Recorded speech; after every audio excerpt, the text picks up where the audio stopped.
అందరినీ కూడా తండ్రి ప్రభావ క్షేమకరంగా తండ్రి మా కాశీ కాకుండా విధానం బట్టి నీకు వందనాలు స్థుతులు స్తోత్రాలు ఇదిగో తండ్రి తండ్రి వారం అంతా ఆయన ప్రభావ మా సొంత కార్యాలు మేము చేసుకుని ఆయన ప్రభావ ఇదిగో తండ్రి వారం దినం ఆయన ఇదిగో కొద్ది నిమిషాలు కొన్ని గంటలు ఆయన ప్రభావ నీ సన్నిధిలో మమ్మల్ని నిలబెట్టి నేను తండ్రి ప్రభావ మా ఆత్మలకు అవసరమయ్యే మాటలను మాకు దినదినము ప్రతి వారము అందిస్తున్న తండ్రి నీకు వందనాలు స్థుతులు ఏ మాటలైతే మేము వింటున్నామో నేను ఆ మాటల అనుసారంగా మేము బ్రతుకుతూ ఇతరులకు మాదిరిగా బ్రతకడానికి మంచి ఆలోచనతో మమ్మల్ని నింపుతున్నందుకు దినదినములకు వందనాలు స్థుతులు స్తోత్రాలను ఇదిగో తండ్రి కొద్ది నిమిషాల యొక్క నిలబడి మాట్లాడుతుండగా ఈ పరిశుద్ధాత్మ శక్తిని చెప్తున్నా నాకు పిలుచున్న ఈ పిల్లలను దయచేసి చెప్పబడుతున్న ప్రతి మాట కూడా తన ప్రభావ హృదయాల్లో భద్రపరచుకోవడానికి సహాయాన్ని అనుగ్రహించమని మరి ముఖ్యంగా తన ప్రభావాన్ని వినగలిగే చెవులు గ్రహించగలిగే హృదయాన్ని దయచేసి చెప్పబడుతున్న మాట ప్రకారంగానే మా ప్రజలు మేము కట్టుకోవడానికి మంచి ఆలోచనాత్మకమైన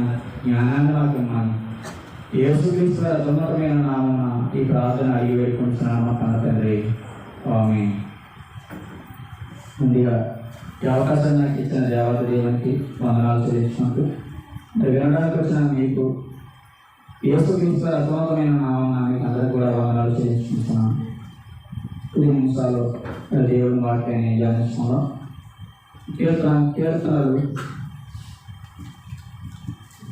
కీర్తనలు 73వ అధ్యాయము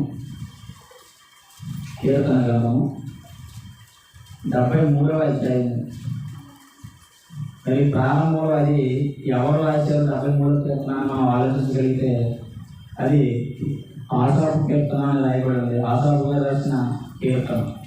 అదే 73వ అధ్యాయము 25వ వచనాన్ని చదివి మనం ప్రారంభిస్తున్నాం. ఆకాశమందు నీవు తప్ప నాకెవరున్నారు?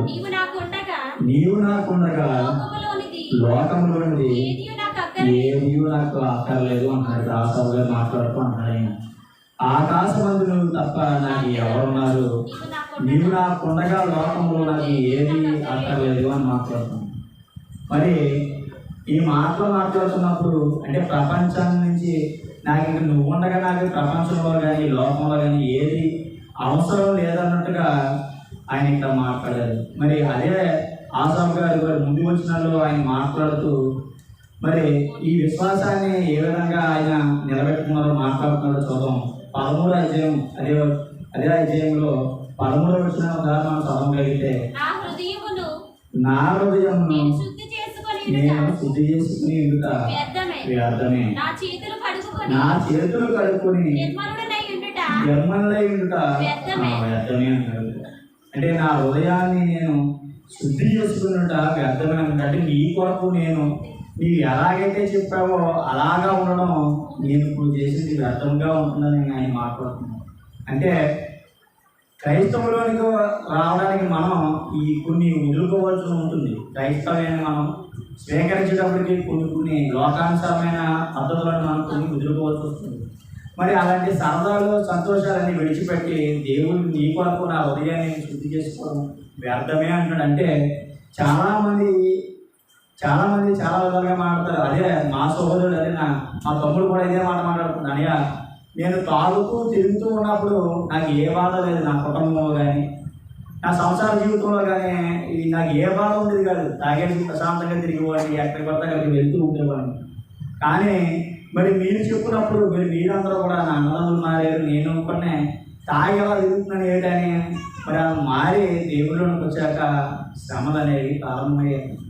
ఒకటి తర్వాత ఒకటే అలా వస్తూనే ఉన్నాయి.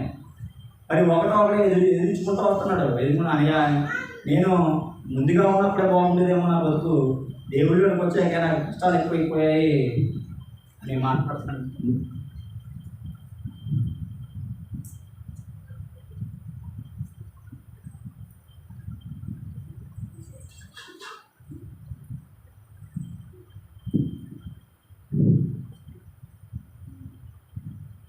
అందరూ సోదరులు కూడా నాతో మాట్లాడుతున్నాను. ఒరే తాగుతున్నప్పుడు ఎంతలా ఉండేవాడు నువ్వు, ఇప్పుడు మానేసావు, చూడు నీకు ఎన్ని కష్టం దేవుడు కడుతున్నాడు చూసుకో. నువ్వు మరీ లోపలికి వచ్చిందని మరి మా తమ్ముని అందరూ కూడా ఆపాదన చేస్తూ ఉన్నారు. కూడా ఏది మరి ఏది ఆధారం అనేది మరి వచ్చిన తర్వాత కూడా నాకు నా కుటుంబానికి కానీ నా తమ్ముడు కానీ లేదా నేను పడుతున్న ఈ బాధలు కానీ చాలా విపరీతంగా ఉన్నాయని ముందు స్థితే బాగుంది కదా అని మా తమ్ముడు నాతో మాట్లాడుతున్నాడు. మరి అలాంటప్పుడు ఈ వచ్చిన ఈ ఆశాలు కూడా అదే మాట ప్రస్తావిస్తున్నారు. నేను హృదయాన్ని శుద్ధి చేసుకోవడం నాకు వ్యర్థమే అనిపిస్తుంది అంటాడు. ఇంకా కింద వచ్చిన నా చేతులు కడుక్కుని నిర్మలంగా వ్యర్థమే, దినమంతా నాకు బాధగా చూస్తున్నది, ప్రతి ఉదయం నాకు శిక్ష వస్తున్నది అంటున్నాడు. ప్రతి ఉదయం అంటే నేను ఇలా మారడం వల్ల నాకే చాలా నష్టంగా ఉన్నట్టు నేను ఎందుకు మారాను అనుకుంటున్నాడు. మరి ముందు వచ్చినాడంటే ఈ పశ్చాత్తాపం పడిపోయిన తర్వాత ఆశాపు గారు అంటున్న మాట ముందు వచ్చిన మాట ఆకాశం ముందు నువ్వు తప్ప నాకు ఎవరున్నారు ఆయన అని మాట్లాడుతున్నాడు. కానీ మారిన కొత్తలో మరి క్రైస్తవ్యం పట్టుకోవడానికి, ఎందుకంటే దేవుడు నువ్వు ఏ విధంగా వచ్చావు, ఎవరైతే మాట్లాడే దేవుళ్ళకి మారిపోవంటే మారిపోయావా, లేదంటే బాప్తీసం తీసుకుంటే మరి నీకు ఇది కలుగుతుంది అది కలుగుతుంది ఇలా జరుగుతుంది అలా జరుగుతుంది అని చెప్పడం వల్ల బాప్తీసం తీసుకున్నామని దేవుడు కొంత పరీక్ష అనేది పడతారు ఖచ్చితంగా. ఆ పరీక్షలో అనేది మనం నెగ్గాలి. ఎందుకంటే వెంటనే మారిపోయిన సాతానికి ఇష్టం ఉండదు. సాతాను సామ్రాజ్యంలో నుంచి దేవుడిలోనికి మనం ఎప్పుడైతే రాగలిగామో సాతాను కూడా ఊరుకోడు. మనకు పరీక్షలు పెడతాడు, దేవుడే పెడతాడు. ఎందుకంటే నువ్వు నిజంగా వచ్చావా, నా మాటలు విని వచ్చావా, లేదంటే నువ్వు నిజంగా పరలోకానికి వెళదామని బాప్తీసం తీసుకున్న దగ్గరికి వచ్చావా, లేదంటే అందరూ నిన్ను బలవంతం పెట్టడం వల్ల వచ్చావా అన్న విషయాన్ని మరి తెలుసుకోవడానికి చిన్న చిన్న పరీక్షలు పెట్టుకుంటాడు. అదే ఆశాలు కూడా అదే మాట్లాడుతున్నారు ఇక్కడ. ఆయన అంటున్నాడు, నేను ఎన్ని మానేసి నీ కొరకు ఈ రావడం నేను అర్థంగా చేశాను ఏడు అన్నాడు. పది రోజులు దినం కూడా నాకు కష్టాలు వచ్చేస్తాయని ఆయన మాట్లాడుతున్నారు. బియ్యాల ఆయన మాట్లాడుతున్నారు. మరి ఇంకో వచ్చిన కూడా చూసి మనం ముందుకు వెళ్దాం.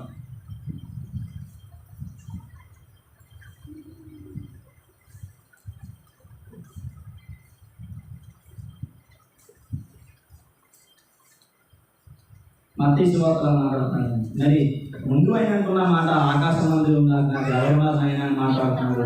మరి ఇప్పుడు మాట్లాడుతుంటే ఇప్పుడేమన్నాడంటే ఆయన నాకు ఈ మారడం వల్ల నాకు ఇన్ని కష్టాలు వస్తున్నాయి అంటాడు. కానీ దేవుడు ఒకసారి ఒకలాగా ఇంకొకసారి ఇంకో విధంగా మాట్లాడే దేవుడు అయితే కాదు. మత్తయి సువార్తలో ఆయన మాటకి ఆయన విలువ చెప్తున్నాడు. మత్తయి సువార్త 24వ అధ్యాయం, మత్తయి సువార్త 24వ అధ్యాయంలో 35వ వచనం. మత్తయి సువార్త 24వ అధ్యాయం 35వ వచనం. ఆకాశమును భూమియు గతించును గాని నా మాటలు ఏమాత్రము గతించవు. ఆకాశం నీకు కనబడుతున్న ఈ సర్వసృష్టి కూడా గతించిపోతుందేమో కానీ ఆకాశం భూమి గతించిపోతుంది, కానీ నేను చెప్పిన మాట మాత్రం గతించిపోతుందైనా. నీకు ఇచ్చి నేను ఏదైతే నీకు చెప్పానో, ఏ పద్ధతుల ద్వారా నువ్వు నా దగ్గరికి వచ్చావో, నువ్వు ఏం మానుకుని నా దగ్గరికి వచ్చావో అది చివరి వరకు తుదమటి వరకు పట్టుకోవాలి. నువ్వు నీ అంతం వరకు కూడా అది పట్టుకున్నప్పుడు నేనన్న మాట ఖచ్చితంగా నీకు నెరవేరుస్తాను. నేను ఒక్కసారి అని మరలా మాట మార్చేవో దేవుని అయితే కాదు, నేను మరలా మార్చేవాడిని దేవుని. మరి ఆకాశము భూమి గతించిపోయినా సరే నా మాట ఒకటి కూడా వెళ్ళిపోదని మాట్లాడుతున్నాడు. మరి అలాగా మరి నేను ఏదైతే మాట నమ్మి మరి ఆశాపు గారు దీంట్లోకి వచ్చారో, దేవుడిలోనికి మాట్లాడుతున్నారో, మరి ఆయనే మరలా మరి చిన్న చూపు చేసి మాట్లాడుతున్నాను. నేను ఇలాగే రావడం వల్ల నేను ఏదైనా తప్పు చేశానేమో, ఇవన్నీ మానేసి నా సరదాలు సోకులు అన్నీ వదిలేసేసి మరి నేను దేవుడిలోకి రావడం వల్ల ఏమైనా తప్పు చేశానేమో వాళ్ళ ఏడు శ్రమలన్నీ నాకే వచ్చేస్తున్నాయి. ఇదే మాట మన సోదరులకి చాలామందికి జరుగుతూ ఉంటారు. దేవుడిలో ఉన్నప్పటికీ ప్రతి ఒక్కటి కష్టాలు పెరిగితాయి, తరగవు. ఎందుకంటే మనం దినదినం బంగారం మేలుమైన బంగారం బయటికి రావాలంటే అది పొడుగులో కావాలి. ఎన్నో విధంగా అది కాలబడతాయి, కానీ ఆ మేలుమైన బంగారం అనేది బయటికి రాదు. దేవుడు కూడా ఆ మేలుమైన బంగారం కోసమే వెతుకుతున్నాడు. ఈ చిన్న కష్టాలు మనకి పెట్టినా సరే మన మేలుమైన దేవుడి కోసం ఉన్నతంగా మాట్లాడేవారు మరి అనేక మంది మనకి ముందు తరంలో కనబడతారు. అపోస్తులు అవ్వండి లేదా ప్రవక్తలు అవ్వండి, ఎవరైనా సరే ఎన్నో కష్టాలు పడ్డారు. ఎన్నో కష్టాలు పడి మరి పరలోకానికి వెళ్ళడానికి సిద్ధంగా ఉన్నారు. ఆ మాటలోనే మనం వచ్చిన అపోస్తుల మరి విశ్వాసం, ఆ మాటలో ఆ విశ్వాసం వచ్చిన మనం అందరం కూడా మరి అపోస్తుల వాక్యంలోనికి మనం అందరం వచ్చాం కనుక మరి మనం కూడా చిన్న కష్టాలకు లొంగిపోయి మన సహోదరులు కూడా చాలామంది తప్పిపోయేవారు, సహోదరులు కూడా ఇక్కడ కూడా కనబడుతున్నారు. చిన్న కష్టాలకి దేవుడి నుంచి దూరం అయిపోయి మరి దేవుడికి మరి నాకు ఇందులోకి రావడం వల్ల చాలా కష్టాలు వచ్చేసాయి, నేను ఇది కోలుకోలేకపోతున్నానని మరో లోపంలో వెళ్ళిపోయేవాళ్ళు అనేక మంది సహోదరి మనలో కనబడుతున్నారు కదా. కానీ మనం గురువుకు ఉండాలి. అసలు ఎన్ని కష్టాలు వచ్చినా, ఎన్ని ఇబ్బందులు కలిగినా, ఏం చేసినా సరే నాకు ప్రణాళిక గురువుని ఉండాలి. పౌలు గారు ఆ గురువు వద్దకే నేను పరిగెడుతున్నానని చెప్పాడు. మనకి మాదిరిగా ఉంచిపోయారు పౌలు గారు, యేసుక్రీస్తువారు. ఎలాగైతే తన జీవితాన్ని వారు కలిపి ముగించుకున్నారో మనకి మాదిరిగా ఈ లేఖనాల్లో కనబడుతున్నది కదా. మనకి గురి లేకుండా మనం ఏదో మొక్కుబడిగా వచ్చి వెళ్తున్నాం కనుక చిన్న కష్టానికి పెద్ద కష్టానికి మనం తప్పిపోతున్నాం దేవుడి నుంచి. మనకి గురి లేదు, ఎక్కడికి వెళ్ళాలనే ఉద్దేశం కూడా మనకు కనబడుతుంది కదా. అలా కనబడితే అలా ఎప్పుడైతే మనం ఒక చోటకి మనం వెళ్ళాలి, అక్కడ ఏమి ఉంటాయి అని మనం ఆలోచించగలిగితే అవన్నీ మనకి బైబిల్లో రాయించాడు. ఇచ్చే జీవం ఆ పరలోకాన్ని నీకు ఇస్తాను, నేను ఖచ్చితంగా వాగ్దానం చేశాను. ఎలా ఉంటే నేను చెప్పిన ప్రకారంగా నువ్వు బ్రతకగలిగితే, నేను చెప్పిన ప్రకారంగా ఈ లోపల నా పని నువ్వు చేయగలిగితే, నువ్వు భూమి మీద చనిపోయినా సరే నీకు రెండో మరణాన్ని ఇచ్చి, నీకు రెండో మరణాన్ని ఇవ్వకుండా నిత్య జీవం నేను కలిగిస్తానని ఆయన మాట్లాడుతున్నాను కదా. ఆయన మాట్లాడుతున్నాను. మరి ఇంకో వచ్చిన కూడా చూసి మనం ముందుకు వాళ్ళం. మరి ఏమైనా సరే ఆయన మాట మాత్రం కొల్లిపోవాలని చెప్తున్నాడు. ఇంకో మాట చూసి మనం ముందుకు వాళ్ళం.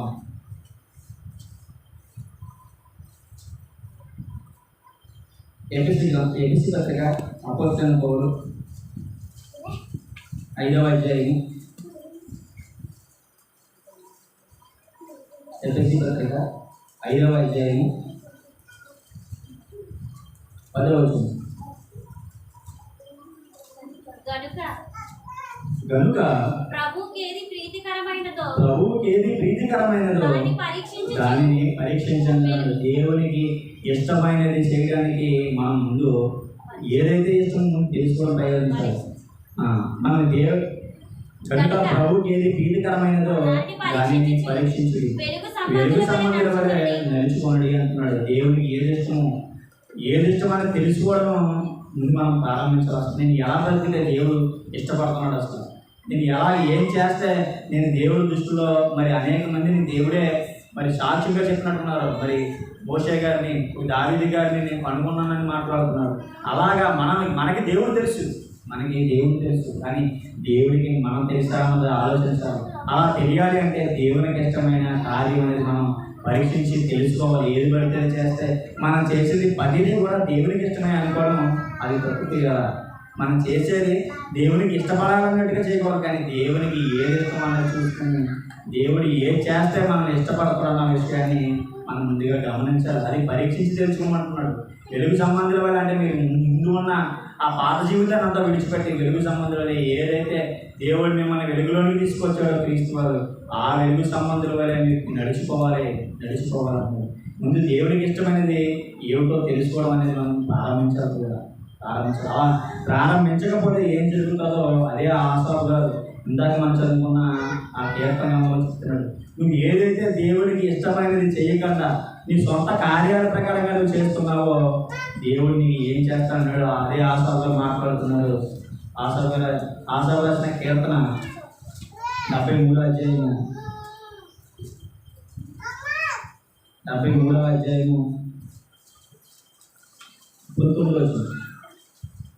73వ కీర్తన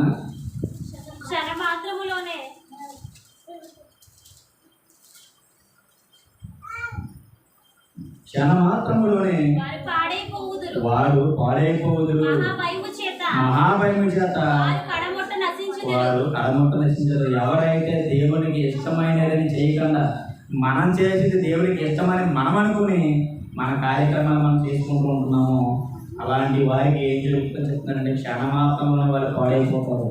మరి ఇందాక ఆయన అడుగుతున్న మాటకి అర్థం చెప్తున్నాడు ఆయన. ఇందాక మరి నేను నా హృదయాన్ని శుద్ధి చేసుకున్నట్టు అర్థమే అనుకున్నాడు. అలా శుద్ధి చేసుకోకపోతే ఏం జరుగుతుందో ఇక్కడ ఆయన పశ్చాత్తాపం పొందిన తర్వాత మాట్లాడుతున్నాడు. క్షణమాత్రంలోనే వారు పాడైపోదు. ఎవరైతే హృదయాన్ని శుద్ధి చేయకుండా అదే పాప జీవితాల ప్రకారంగా ఉండిపోతున్నారో వారు క్షణమాత్రంలోనే పాడైపోతారని మాట్లాడుతున్నారు. మహాభయం చేత వారు కలముట్ట నశించరు.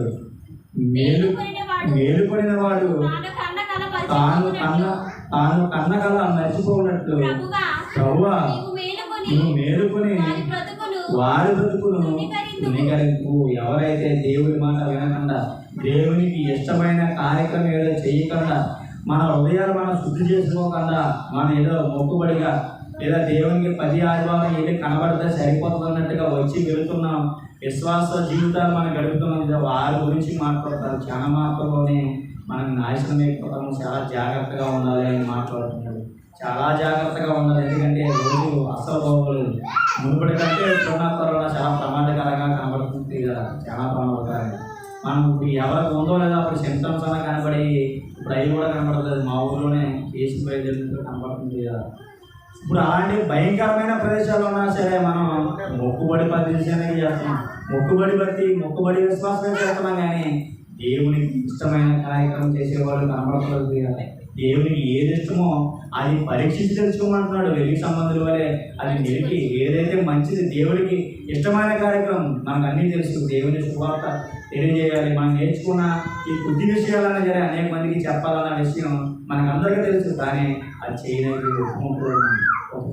ఇక్కడికి వచ్చి దేవుడి వరకు కొన్ని మాటలు మాట్లాడాలన్న ఆలోచన ఉంటుంది. కానీ ఇక్కడికి వచ్చి అది క్రియరూపంలో చేయలేకపోతాం. చేయాలి. ఆయనకి ఇష్టమని ఏదో తెలుసుకోవాలి, నలుగురికి చెప్పడం ఆయనకి ఇష్టం. నలుగురికి నా సువార్త అందరికీ నలుగురికి చెప్పాలన్నది ఆయనకి ఇష్టం. అది ఇష్టం కనుక మనం చెప్పడానికి ప్రయత్నించాలి. అలా ప్రయత్నించకుండా మొక్కుబడిగా వచ్చి వెళ్తున్నట్టుగా ఉంటే ఆయన అన్నాడు, క్షణమాత్రంలోనే నీకు నాశనం అయిపోతావు, జాగ్రత్త, నాశనం అయిపోతావు, మహాభయం చేత నీవు పట్టబడుతున్నావు. చాలా జాగ్రత్తగా ఉండాలి. ఇంత భయంకరమైన వ్యాధులు సంతరించినప్పటికీ కూడా మనం క్షేమకరంగా బతికి ఉంచుతున్నాడు. ఇంకా ఏదో కోరుకుంటున్నాడు మన నుంచి, ఏదో కోరుకుంటున్నాడు. అది చేయడానికి ప్రారంభించాలి. ఇంకా మనం ఆ సిగ్గుపడుతూ పాపడుతూ అలా ఉండిపోతే మన జీవితాన్ని మన చేతిలో నాటడానికి పాత్రలైపోతుంది కదా. చాలా జాగ్రత్త పడాలి. ఆయన కింద వచ్చిన ఇంకా చదువుకుంటాడు. 21 వచ్చింది. నా హృదయం మచ్చలు అన్నాడు. నా అంతరింద్రియములలో నేను వ్యాధుల పడితే ఇప్పుడు తెలుసుకున్నాను ఆయన వరకు. ఎందుకంటే నిన్ను నమ్ముకోని వారు నీ మీద ఆ హృదయం శుద్ధి చేసుకునే వాళ్ళు క్షణమాత్రంలో నాశనమైపోతారు. ఇదిగో నేను ఇప్పుడు తెలుసుకున్నాను. నా హృదయంలో నేను మచ్చలు పడితే, నా అంతర్యాలు నేను వ్యాధుల పడితే అంటున్నాడు. ఇంకా నేను తెలియలేని పశుపాయలు అన్నాడు. నేను తెలియలేని వాళ్ళగా ఆలోచించాను. నా హృదయాన్ని శుద్ధి చేసుకుంటే నువ్వు నాకు ఏమిస్తావో తెలుసుకోలేకపోయాను. నా హృదయాన్ని నేను శుభ్రం చేసుకోవడం వల్ల, నా చేతులు కూడా ఆ మురికిని నేను కడుక్కోవడం వల్ల నువ్వు నాకు ఏమిస్తావో తెలుసుకోలేకపోయాను. ఇదిగో నా ముందు అలా లేని వారు ఏ విధంగా నాశనం అయిపోయారు నేను చూశాను. నేను తెలుసుకోలేకపోయాను. నా హృదయాన్ని నేను మచ్చలు పడ్డాను. నేను తెలియలేని పశుపాయలు అయిపోయాను. ఒక పశువులాగా నీ సన్నిధి నేను మృగం వంటి వాడిని అయితే అంటున్నాడు. అయినను నేను ఎల్లప్పుడూ నీ యొద్దనున్నాను. అయినా సరే ఆయన ఇదిగో నేను ఎక్కడి నుంచి అయినా సరే నీ యొద్ద నేను ఉంటాను. నా కుడి చెయ్యి నీవు పట్టుకుని ఉన్నావు. ఈ ఆలోచన చేత నువ్వు నడిపించదు. తరువాత మహిమలో నీవు నన్ను చేసుకుందువు. ఇందాక నేను అడిగిన ప్రశ్నకి సమాధానం చెప్తున్నాడు. ఆ మహిమలో నువ్వు నన్ను చేసుకుందువు అన్నాడు. హృదయం శుద్ధి చేసుకోవడం వల్ల ఏం కలుగుతుంది? నేను అంతా వ్యర్థమే అనుకున్నాను. వ్యర్థమనుకున్నాను. కానీ అది నేను హృదయాన్ని శుద్ధి చేసుకుని నువ్వు అన్నట్టుగా నేను బ్రతకడం వల్ల నీ మహిమలోనికి నన్ను చేసుకుంటావు నాయన. అది నేను తెలుసుకున్నాను. ఆ తర్వాత అంటాడైనా ఆకాశమందు నువ్వు తప్ప నాకు ఎవరో కూడా అవసరం లేదు నాయన. నాకు ఎవరో అవసరం లేదు నాయన. నువ్వు ఉన్నావు నాయన. నా మహిమలోనికి నువ్వు నన్ను తీసుకెళ్తావు. నువ్వు ఉన్నావని మాట్లాడుతున్నాడు. ఒకనాడు వ్యాధులు పడిన ఆయనే పశ్చాత్తాపడి ఆయన మాట్లాడుతున్నాడు. నువ్వు తప్ప ఆకాశం ముందు నాకు ఇంకెవరు అక్కర్లేదు. ఈ మాట మనం అనలేకపోయి కదా, మనం అనలేకపోతున్నాం. ఆకాశం ముందు మనకు అన్నీ కావాలి, దేవుడు తప్ప. ధనం కావాలి, ఆస్తులు కావాలి, అనేక ఉద్యోగాలు కావాలి, పెళ్ళిళ్ళు కావాలని ఇలాంటివి కోరుకుంటూ బతుకుతున్నాం. కానీ ఆయన అన్నాడు, నాకు ఇవన్నీ చెప్పగానే నీ మహిమలో నన్ను చేర్చుకుంటున్నాను. అది నాకు చాలు. ఆకాశం ముందు నాకు ఏమీ అవసరం లేదు తప్ప ఏమీ అవసరం లేదు అంటున్నాడు. మరి పరీక్ష పెట్టి కూడా మనల్ని మరి ఎబ్రీ పత్రికలో మాట్లాడతాడు. పరీక్ష ఓర్పును పుట్టించును, ఓర్పు మనం పుట్టించుకుని ఎన్ని కష్టాలు పడ్డాయి, ఆ కష్టంలో మనల్ని కాల్చి, ఆ కష్టం అనే కలిమిలో మనం కాల్చి మేలుమైన బంగారంగా దేవుడు మనల్ని చేర్చాలనుకుంటున్నాడు. నువ్వు మరి ఆయన ఉండే లోకానికి మనం చేర్చాలనుకుంటున్నాడు. ఆ మహిమ లోకానికి మనల్ని మరి ఆ మహిమ లోకంలో మనం తీసుకెళ్ళాలని ఆయన అనుకుంటున్నాడు. చిన్న చిన్న కష్టాల వల్ల మనం దేవుడికి దూరం అయిపోతే మరి దేవుడి ఇచ్చే ఆ మహిమ లోకానికి మనం దూరం అయిపోతాం కనుక ప్రతి ఒక్కరు కూడా ఆలోచించాలి. ఈ మాటలను మీరు ఆలోచించి మీరు ఎలా బ్రతకాలన్నది మీరే ఆలోచించుకుని ఒక నిర్ణయం తీసుకుని దేవునికి దగ్గరగా దేవుడికి ఏది ఇష్టమో నిలకండి, పరీక్షించండి. దేవుడు ఏదైతే కోరుకుంటున్నాడో, ఎలా ఉంటే ఆయన స్వీకరిస్తానంటున్నాడో మనకు అందరికి ఎన్నో మాటలు మనకు లేదా ఎన్నో మాటలు కానీ మనం మర్చిపోతున్నాం. దుష్టుడు ఆ మాటలు తీసుకెళ్తాడు మన హృదయంలో నుంచి. కానీ ప్రతి ఒక్కరు కూడా మరి మాటల ప్రకారంగానే బ్రతికి దేవుడు లోకాన్ని మీరు అందరూ వెళ్ళాలని కోరుకుంటూ నేను ఆ మాటలు చూస్తున్నాను. ప్రార్థన చేస్తుంది. మహాపరిశుద్ధుడ మా ప్రియ పరలోక తండ్రి, నీకు అందమైన నామానికి వందనాలు స్తుతిస్తున్నాను. ఇదిగో తండ్రి, కొద్ది నిమిషాలైనా ప్రభావ ఆశావాద జీవితాన్ని తండ్రి ప్రభావ, ఈ ఆశాపేద వల్ల తండ్రి ప్రభావ మేము ఎంతో మంది తండ్రి ప్రభావ మేము ఇంట్లో మేము శుభ్రంగా ఉండడం వల్ల తండ్రి మా హృదయాన్ని శుద్ధి చేసుకోవడం వల్ల అర్థమైపోతుందేమో అని అనుకునేవాళ్ళు అనేక మంది ఉన్నాం తండ్రి. ఇంకో లోకానుసారంగా తిరుగుతున్నవారు మన ముందే అధిక ధనవంతులుగా తిరుగుతున్నారని తండ్రి ప్రభావ. మరి దేవుడు నమ్మని వారు వారే మరి ధనవంతులుగా ఉన్నప్పుడు దేవుడు నమ్ముకుని నేను ఎటు ఇలా ఉండిపోయానని చాలా మంది వాక్యం కొడుతున్నాను.